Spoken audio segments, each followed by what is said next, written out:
Ito yung NK 6410, mga kapatid. NK 6410, October 27 natin naitanim to. So, lampas tao na yung height, mga 2 weeks siguro lalabas na yung bulaklak nito. So ang ganda nung NK, ang ganda ng puno niya, pantay-pantay yung puno, halos pantay-pantay lahat ng puno, wala kang makitang nahuhuling puno. Hindi tulad dong sa ibang binhing na itanim natin na mayroon kang makitang hindi sumasabay sa paglaki. Maganda itong NK na ano natin, at saka never siyang dinapuan ng uod, no? Ang ganda, ang linis, malinis siya. NK ito, malalaki yung puno. Pinagtanim ko rito mga tao, manual yung planting na ginawa natin dito. So mano-mano, dala-dalawa yan na puno.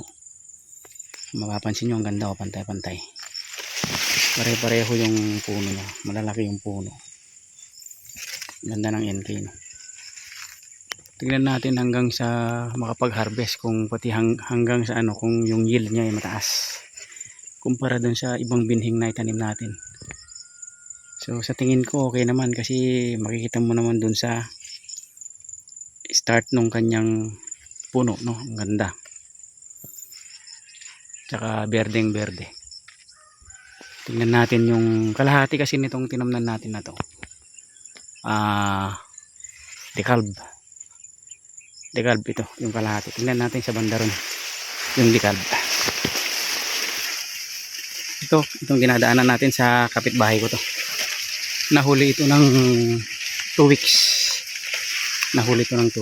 kaya hanggang bewang pa lang siya. Ito lampas tao na to. Dito sa banda rito, tingnan natin yung decalb. Si decalb, yung ayaw ko kay decalb, may mga ganito siya. Ayan, meron siyang mga nahuhuling puno. Ayan, ewan kung bakit ganyan. Then ang ayaw ko sa kanya, mukhang marami siyang refuge. Ewan ko kung atakehin siya ng FAO or yung refuge yung mas marami. Ayan, may mga ganun din siya. Yan, mapapansin nyo yung bansot, tulad yung mga yan.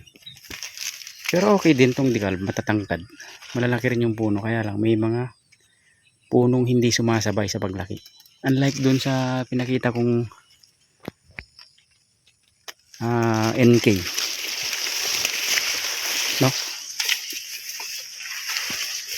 Kalahati kasi nitong tinamnan natin dito sa bandang to ay NK at decalb. Yan, tingnan mo yan,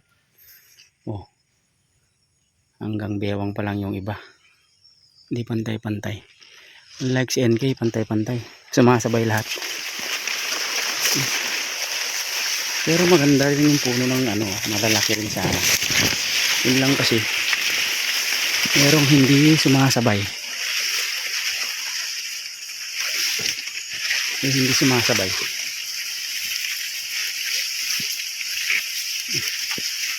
Tulad nito, mas mataas pa tayo dito.